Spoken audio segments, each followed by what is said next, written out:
दोस्तों, मैं अनिल, आप सबों का सन से बने यूट्यूब चैनल पर हार्दिक स्वागत है। हम लोग पियाजे थ्योरी देख रहे हैं, पियाजे थ्योरी ऑफ कॉग्निटिव डेवलपमेंट। इसके 2 लेक्चर पहले हो चुके हैं, ठीक है। आज हम लोग इसके 4 स्टेजेस के बारे में देखेंगे। आज हम लोग कॉग्निटिव डेवलपमेंट, संज्ञानात्मक विकास की तीसरी संज्ञानात्मक विकास की जो अवस्था है, 4 अवस्थाएं हैं कुल। एक सेंसरी मोटर स्टेज है, संवेदी पेशी अवस्था, दूसरा प्री ऑपरेशनल स्टेज पूर्व संक्रियात्मक अवस्था, तीसरा कंक्रीट ऑपरेशनल स्टेज मूर्त संक्रियात्मक अवस्था, और चौथा फॉर्मल ऑपरेशनल स्टेज औपचारिक संक्रियात्मक अवस्था। ठीक है, आज हम लोग इसके बारे में देखेंगे। दोस्तों, जैसा कि जीन पियाजे एक कंस्ट्रक्टिविस्ट थे, ठीक है। संरचनावादी मनोवैज्ञानिकों में इनकी गणना की जाती है। उन लोगों का कहना था उन लोगों का कहना ये है कि बच्चा जो होता है वो एक्टिविटी करके सीखती है, चीजों को करके अपने एक्सपीरियंस के आधार पर वो सीखता है। यहाँ पर भी जीन पियाजे ने जो अपनी थ्योरी डेवलप करी है, तो वो उसी आधार पर उन्होंने थ्योरी डेवलप करी है कि एज के अनुसार जैसे जैसे बच्चा का एज बढ़ता जाता है, उसके अंदर एक्सपीरियंसेस आते जाते हैं और जिससे वो चीजों को सीखने लग जाते हैं। जीन पियाजे ने इसी चीजों को लेकर के अपनी थ्योरी डेवलप करी है, ठीक है। उन लोगों ने बताया कि बच्चा खुद की एक्सपीरियंस से सीखेगा, खुद एक्टिविटी करेगा, गलत करेगा, फिर उसी चीजों से वो सही चीजों को सीखेगा। इन सारी चीजों को उन्होंने बताया था। संरचनावादी जो मनोवैज्ञानिक थे, उन लोगों ने बताया जो टीचर होता है वो सिर्फ टीचर नहीं होता, टीचर एज ए टीचर नहीं, टीचर एज ए फैसिलिटेटर, ठीक है। टीचर क्या होना चाहिए? एज ए फैसिलिटेटर होना चाहिए।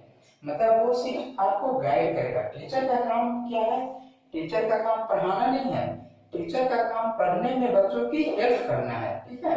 ये चीज इन लोगों ने बताया था। टीचर जो होगा वो एज ए फैसिलिटेटर होगा, TOR, एज ए फैसिलिटेटर। मतलब टीचर जो होगा वो एज ए टीचर नहीं होगा, वो हमें पढ़ाएगा नहीं बल्कि हमें पढ़ने में सहायता करेगा। ये काम होता है टीचर का। तो इन लोगों ने ऐसा बताया था। ये जो 4 स्टेज इन्होंने दिए थे, इन 4 स्टेज में क्या है, ये सारे के सारे इंडिविजुअल डिफरेंसेस, ठीक है। इंडिविजुअल डिफरेंस के आधार पे, एज के आधार पे ये सारे चीजों को इन्होंने अपनी थ्योरी को डेवलप करा। जैसे 5वां क्लास का बच्चा है, ठीक है, तो वो 8वां क्लास का मैथ सॉल्व नहीं कर सकता है। ये क्यों? इंडिविजुअल डिफरेंसेस के कारण, ठीक है ना। तो इन सारी चीजों के बारे में उन्होंने बताया। छोटा बच्चा है वो इमेजिन नहीं कर सकता है, ठीक है, लेकिन जैसे बच्चा बड़ा हो जाता है, फॉर्मल ऑपरेशन स्टेज में आ जाता है, वो इमेजिन कर सकता है, ठीक है। यही रीजन होता है बच्चों कि यही रीजन है कि जो फॉर्मल ऑपरेशनल स्टेज में आ गया बच्चा, और एक बच्चा जो सेंसरी मोटर स्टेज में है, ठीक है, या सेकेंड स्टेज में है, थर्ड स्टेज में है, तो छोटे बच्चे के जो बुक्स होते हैं ना, उसमें आप देखते होंगे कि अधिक से अधिक डायग्राम बना होता है, क्योंकि वहां पे मूर्त चीजें दिखलाई जाती हैं। लेकिन हायर स्टेज में आप जाते हैं तो वहां पे आपको बिल्कुल ऐसा नहीं रहता है। वहां पे स्टोरीज होती है ज्यादा, और डायग्राम वहां पे होते हैं लेकिन बहुत कम होते हैं। और छोटे बच्चे वाले बुक में क्या होता है, बड़ा बड़ा सा डायग्राम ही बना होता है, ठीक है ना। क्योंकि यहाँ पे बच्चा इमेजिन कर सकता है 4th स्टेज में, लेकिन यहाँ पे बच्चा इमेजिन या इसमें इमेजिन नहीं कर सकता है, इसलिए ऐसी चीजें दी जाती हैं।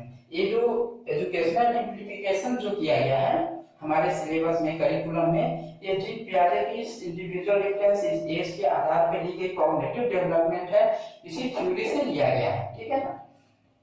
अब हम लोग देखते हैं इसका फर्स्ट स्टेज क्या है। फर्स्ट स्टेज जो है वो क्या है? सेंसरी मोटर स्टेज, ठीक है ना। तो फर्स्ट स्टेज में क्या बात किया गया है? Sensory motor stage. तो सेंसरी मोटर स्टेज से हम लोग क्या देखेंगे यहाँ पे? सेंसरी मोटर स्टेज कहने का मतलब 2 टर्म आती है, एक सेंसरी, दूसरा मोटर। जो नाम दिया गया है ना, जो नाम दिया गया है उसका नाम क्यों दिया गया है, इन चीजों को हम लोग समझेंगे। और जिस जो नाम दिया गया है, ये नाम क्यों दिया गया है, इन चीजों को हम लोग समझ जाएंगे, तो हम लोग समझ जाएंगे कि जीन पियाजे की संज्ञानात्मक विकास के थ्योरी में क्या कहना चाह रहे हैं, ठीक है ना। सेंसरी मोटर स्टेज मतलब सेंसरी, इसका मतलब क्या है? सेंस। बच्चा क्या है कि सेंस करके समझेगा। सेंस मतलब क्या? अपनी इंद्रियां से, जो आंख, कान, नाक, ये जो इंद्रियां है ना, इस इंद्रियों के बल पे ही बच्चा समझ पाएगा, ठीक है, कि क्या चीजें हैं। उसके पास इतनी मेमोरी नहीं होती है जब वो बच्चा जन्म लेता है। ये जो सेंसरी मोटर स्टेज है ये 0 से 2 वर्ष, ठीक है, 0 से 2 वर्ष मतलब बाय बर्थ, जन्म से लेकर के 2 वर्ष की अवस्था होती है। और सेकंड चीज क्या है, मोटर। मोटर मतलब क्या है, ये टर्म जो आया है वो मसल्स से आया है, ठीक है, मतलब मांसपेशियां, ठीक है, मांसपेशी को छू करके देख करके बच्चा समझ अपने सीखता है। ये बिल्कुल जब जन्म लेता है बच्चा उस समय की अवस्थाएं होती है। इसमें 2-3 टर्म है जिसके बारे में हम लोग देखेंगे। पहला जो आता है वो क्या है, रिफ्लेक्स एक्शन, ठीक है। तो रिफ्लेक्स एक्शन हम लोग देखेंगे कि रिफ्लेक्स एक्शन होता क्या है। रिफ्लेक्स एक्शन जो होता है, जैसे बच्चा जन्म लेता है उसके बाद से ये जो रिफ्लेक्स एक्शन जो होती है ना, वो एंड होना मतलब समाप्त होना शुरू होने लगता है। जैसे जैसे बच्चा बड़ा होता है उसका रिफ्लेक्स एक्शन समाप्त होते जाता है। रिफ्लेक्स एक्शन होता क्या है कि व्यक्ति जो न चाह करके भी वो काम होने लगता है, बिना चाहे, वो नहीं चाहेगा लेकिन भी वो काम होता है, उसको हम लोग रिफ्लेक्स एक्शन कहते हैं। जैसे छोटा बच्चा होता है, छोटा बच्चा की जो हाथ होती है ना वो ऐसे पूरा खुला नहीं होता, वो ऐसे होता है। अगर इसमें हम लोग ऐसे रख दिए तो ये ऑटोमेटिकली वो बंद हो जाएगा, वो बंद करता नहीं है, वो ऑटोमेटिकली वो बंद हो जाता है, ठीक है ना। इसको हम लोग बोलते हैं रिफ्लेक्स एक्शन। ये रिफ्लेक्स एक्शन जो होते हैं वो जैसे जैसे बच्चा बड़ा होगा ना वो क्या होता है, समाप्त होते रहता है। जैसे अभी हम लोगों में एक दो रिफ्लेक्स एक्शन बचे हुए हैं जो हमें बाहर से दिखाई देते हैं। जैसे हमारी आंख की जो पुतली होती है वो हम लोग नहीं चाहते हुए भी वो खुद ही वो हिलता डुलता है, बंद होता है, खुलता है, ठीक है ना। तो इसे हम लोग रिफ्लेक्स एक्शंस कहते हैं। जैसे जैसे बच्चा बड़ा होगा ये रिफ्लेक्स एक्शंस उसके समाप्त होते जाएंगे, ठीक है। सेकंड चीज क्या है, ऑब्जेक्ट परमानेंस, ठीक है, वस्तु स्थायित्व। तो इसमें क्या होता है, वस्तु स्थायित्व में ये होता है कि जो बच्चा होता है, ठीक है, शुरुआत में जब बाय बर्थ बच्चा जन्म लेता है उस समय उसके सामने कोई भी चीज लाया जाए, ठीक है, फिर उस चीजों को हटा दिया जाए, ऐसे दिखाया उसको हटा दिया, उसको उसके मेमोरी पे कुछ फर्क नहीं पड़ता है, ठीक है। वो चीजें चली गई तो चली गई, वो भूल जाता है कि कोई चीज हमें ऐसे दिखलाई गई थी, ठीक है। लेकिन जैसे जैसे बच्चा बड़ा होता है, मान लीजिए वो 18 से 24 मंथ के टाइम पे होता है, मतलब उसका 1.5 से 2 साल के बीच में जब आ जाता है तो थोड़ी सी उसके अंदर समझ विकसित हो जाती है, थोड़ी सी मेमोरी विकसित हो जाती है। तो कोई वस्तु हमें ऐसे दिखना है और उसको हटा दें तो क्या करता है कि बच्चा उसको ढूंढने लगता है। जैसे उसके कोई खिलौने होते हैं उसको दिखा करके और आप तकिया के नीचे छुपा दिए तो बच्चा ढूंढेगा कि मेरा वो खिलौना गया क्या, ठीक है। तो इस चीज को हम लोग ऑब्जेक्ट परमानेंस बोलते हैं, वस्तु स्थायित्व की गुण आने लगता है बच्चे में। इसी एज में, इसी स्टेज में डिफर्ड इमिटेशंस मतलब क्या, नकल करना। बच्चे क्या होते हैं वो नकल करके सीखते हैं। बच्चा अगर मैं कुछ काम कर रहा हूँ, ठीक है, तो बच्चा पहले देखेगा उसको, उसी टाइम वो नहीं करेगा, 1 दिन 2 दिन के बाद वो काम को फिर से वो करने लगेगा, ठीक है। मतलब वो नकल करेगा कि जैसे ऐसे ऐसे मेरे पापा किए थे तो ऐसे ऐसे करेंगे, ऐसे मेरे चाचा किए हैं तो हम ऐसे ऐसे कर रहे हैं, ठीक है। तो इमिटेशन, बच्चा क्या होता है, डिफर्ड इमिटेशन मतलब नकल करके सीखने लगता है, ठीक है ना। बच्चा नकल करके सीखने लगता है, इसका मतलब क्या है कि यहाँ पे चित्र बनने लगता है। जो बच्चा है, बच्चा के ब्रेन में, दिमाग में क्या है, उस वस्तु का जैसा वो देखा था वैसा उसके दिमाग में चित्र बनने लगता है, तो वो वैसा करने लगता है। इसका मतलब क्या है, यहाँ पे बच्चा का मानसिक विकास होने लग रहा है। इस स्टेज तक आते आते क्या है, बच्चा में थोड़ी सी मानसिक विकास होने लगता है, ठीक है।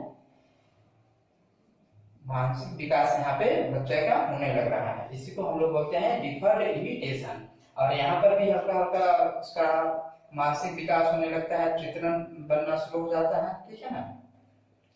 ये मानसिक डेवलपमेंट होने लगता है, चित्र है वो उसके मेमोरी में बनने लग जाता है। तो ये होती है 18 से 24 मंथ के बीच में। उससे पहले क्या है कि वो सेंस और मसल्स के आधार पर दिखता है, ठीक है। ये पियाजे की पहली अवस्था, ठीक है। सेकेंड अवस्था क्या है, पूर्व संक्रियात्मक अवस्था, प्री ऑपरेशनल स्टेज, मतलब ऑपरेशन से पहले। क्या नाम है यहाँ पे, नाम है प्री ऑपरेशनल स्टेज, मतलब ऑपरेशन करने से पहले की अवस्था, ठीक है। ऑपरेशन करना मतलब कोई भी कार्य हम कर रहे हैं तो कार्य करने से पहले, मतलब ऑपरेशनल का मतलब यहाँ पे तार्किक काम, तार्किक काम करने से पहले, लॉजिकल कार्य करने से पहले की जो अवस्था होती है उसको हम लोग प्री ऑपरेशनल स्टेज बोलते हैं। इस अवस्था में बच्चे कार्य तो करते हैं, लेकिन उसमें क्या होती है कि जो कार्य कर रहा है बच्चा, उस कार्य में लॉजिक नहीं दे पाता है। जो हम कार्य कर रहे हैं ये लॉजिकली सही है या गलत है, ये चीज उसे नहीं पता होती है। ठीक है, ये पूर्व संज्ञानात्मक अवस्था होता है। इसमें एक टर्म आया हुआ है, इसका उम्र जो होता है वो कितना 2 से लेकर के 7 ईयर तक। ठीक है, पियाजे ने अपने संज्ञानात्मक विकास में सेकेंड स्टेज जो है प्री ऑपरेशनल स्टेज, इसकी अवस्था 2 से 7 वर्ष तक रखी है। ठीक है ना। इसमें एक टर्म आया है एनिमिज्म। ठीक है, एनिमिज्म एग्जाम में दोस्तों ऐसे सीधे सीधे प्रश्न आते हैं कि इरिवर्सिबिलिटी है या एनिमिज्म है, रिफ्लेक्स एक्सप्रेस है, पियाजे की किस अवस्था में, किस अवस्था के अंतर्गत आता है, ये सीधा सीधा प्रश्न आता है। ठीक है ना। तो यहाँ पे एनिमिज्म है। एनिमिज्म मतलब क्या, बच्चा जो होता है वो सजीव और निर्जीव के बीच में अंतर नहीं कर पाता है। वो सोचता है कि जैसे मैं सजीव हूँ, सारा चीज वैसा ही सजीव है। ठीक है ना। जैसे एक एग्जांपल लीजिए, एक छोटा बच्चा है, वो चलते चलते क्या करता है, गिर जाता है। ठीक है, गिर जाता है तो रोने लगता है। तो जाकर के जब वो बोलते हैं, जब वो रोने लगता है तो जाकर के उसी जमीन को जब हम लोग मारते हैं तो बच्चा खुश हो जाता है। मतलब उसको लगता है कि जो चीजें, जिस चीज के कारण मुझे चोट लगा है उस चीज को मेरे मम्मी पापा ने मार दिया, तो अब उसको भी चोट लग रहा होगा, लेकिन चोट लग रहा होगा इस वजह से बच्चा खुश हो जाता है। तो बच्चा क्या होता है कि वो सजीव और निर्जीव के बीच में अंतर नहीं कर पाता है। ठीक है, इसको हम लोग एनिमिज्म बोलते हैं। ठीक है। सेकेंड इसमें टर्म आता है ईगोसेंट्रिज्म। आशा आपको ये टर्म समझ में आ गई होगी। अब देखते हैं हम लोग अहम केंद्रिता और ईगोसेंट्रिज्म। तो ईगोसेंट्रिज्म जो है, अहम केंद्रिता, ये क्या होता है कि बच्चा इस अवस्था में सोचने लगता है कि जो काम हम कर रहे हैं ना वही सही है। ठीक है, जो बच्चा कर रहा है वही काम सही है, उसमें कुछ भी गलत नहीं है। वो सारा का सारा काम हम जैसे सोचते हैं, जैसे कर रहे हैं, वो सारा का सारा काम ठीक है। यही ईगोसेंट्रिज्म होता है। ठीक है। सेकेंड होता है इरिवर्सिबिलिटी। ठीक है, ये इरिवर्सिबिलिटी ये बहुत इंपॉर्टेंट है। देखिए, इरिवर्सिबिलिटी में क्या होता है, अपलटावी का गुण। मतलब बच्चा क्या है, वो एक तरफ से जा रहा है, वो जानता है, लेकिन उसका रिवर्स चीज वो नहीं जान पाता है। जैसे मान लीजिए, एक उदाहरण से हम लोग इस रिवर्सिबिलिटी को समझते हैं कि मान लीजिए ये बच्चा का घर है। ठीक है ना, और ये उसका विद्यालय है। ठीक है, अब घर से वो विद्यालय जाता है, छोटा बच्चा है, तो इसको हम लोग वही एग्जांपल लेते हैं जो जीन पियाजे साहब ने अपने छोटे बच्चे के ऊपर किया था।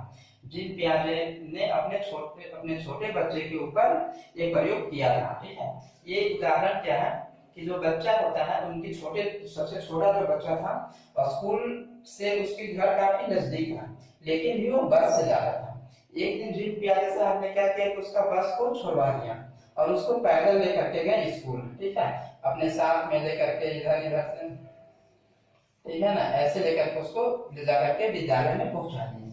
अब उसको बोले कि तुम जैसे जैसे आए हो छुट्टी के समय वैसे ही चले आना। ठीक है, तो बच्चा क्या है, यहाँ से अपने घर से, ठीक है, ये इसका होम है और ये इसका स्कूल है। ठीक है, तो बच्चा क्या है कि होम से स्कूल तो आ गया, लेकिन वो स्कूल से घर ये नहीं जा पाएगा। ठीक है ना, क्योंकि यह इरिवर्सिबिलिटी का गुण है, यहाँ पे अपलटावी है, ये चीजों को नहीं जानता। वो सोचता है कि हम जिस रास्ते से आए हैं अपने स्कूल, ठीक है, जब हम स्कूल से घर जाएंगे तो रास्ता वही नहीं रहेगा, रास्ता दूसरा हो जाएगा। ये चीज प्री ऑपरेशनल स्टेज में है। ठीक है, यही इरिवर्सिबिलिटी का अपलटावी का गुण है। उसके बाद लास्ट पॉइंट क्या है इसमें क्या है, ये सेंट्रिएशन मतलब केंद्रीयकरण।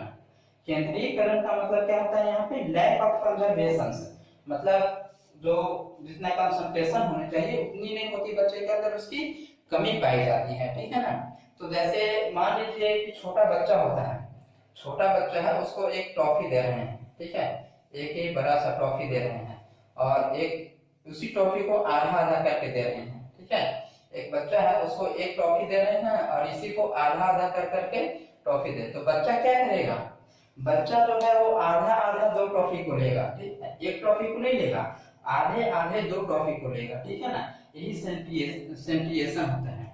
जैसे एक बड़ा गिलास है, एक इस टाइप से गिलास है, ठीक है, और एक ऐसा गिलास है, ठीक है। अब इसमें पानी यहाँ तक है और इसमें पानी यहाँ तक है, ठीक है। पानी की जो मात्रा है वो इसमें भी सेम है, ठीक है, इसमें भी पानी उतना ही है जितना इसमें पानी है, ठीक है। लेकिन बच्चा को अगर पूछा जाए कि किसमें ज्यादा पानी है, इसमें या इसमें ज्यादा पानी है, तो बच्चा बताएगा कि इसमें ज्यादा पानी है। क्यों?